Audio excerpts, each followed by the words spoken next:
Si upate vedno povedati svoje mnenje? Kaj pa sprejeti odločitev in prevzeti odgovornost zanjo? Nekateri že zdaj živahno sodelujete v skupnosti in izražate svoja stališča, drugi manj. Infodrom, kot verjetno že veste, je oddaja, ki poleg novic ponuja izmenjavo mnenj in predlogov, ne le v oddaji, tudi na družbenih omrežjih. Želite pa si, da bi vas poslušali in slišali tisti, ki odločajo o vašem življenju. Želite soodločati.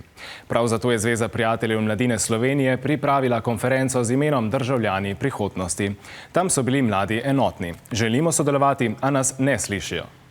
Želimo si, da bi nas odrasli sprejeli kot enakopravne. Predpostavljajo, da ker smo otroci, imamo manjša ali pa bolj, če tako rečem, neumna mnenja. Družba in naprimer njihovi mentori jih že učijo od mladih let, da naj so pridni in da naj sledijo pravilom. Imamo ideje, ki mogoče niso čisto dodelane, ampak imajo neko poanto. Več kot 140 učencev in dijakov iz vse Slovenije je na konferenci imelo možnost, da odraslim posredujejo svoje predloge in pomisleke ter zastavijo nekatera vprašanja. Otrok, ki zna kritično razmišljati, bo tudi bolj aktiven državljan.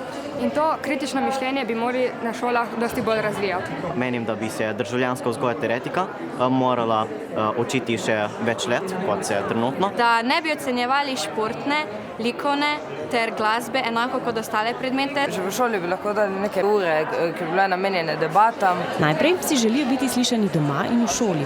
Opozorili so, da se z mnenji mladih lahko tudi manipulira. Meni se zdi največji problem, da ni motivacije mladih, zato ker vsi, ki smo danes zbrani, nas to nekako zanima. In če mi ne motiviramo mladih že od začetka in jim povemo, zakaj je to pomembno, tega ne moremo narediti.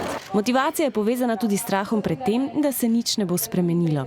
A zbrani na konferenci si želijo pomagati tudi pri ukrepih pri podnebnih spremembam, izboljšanju šolskega sistema, vključevanju manjšin v družbo. Jaz si mislim, da participacija, da je pravica ne samo otrok, ampak vseh starostnih skupin in da je zelo pomembna, da družba deluje demokratično družbo. Na konferenci so podpisali pismo o sodelovanju, ki naj bi pristojne spodbudilo k pripravi in sprejetju nacionalne strategije o participaciji otrok v letu 2021, ko Slovenija predseduje Svetu Evropske unije.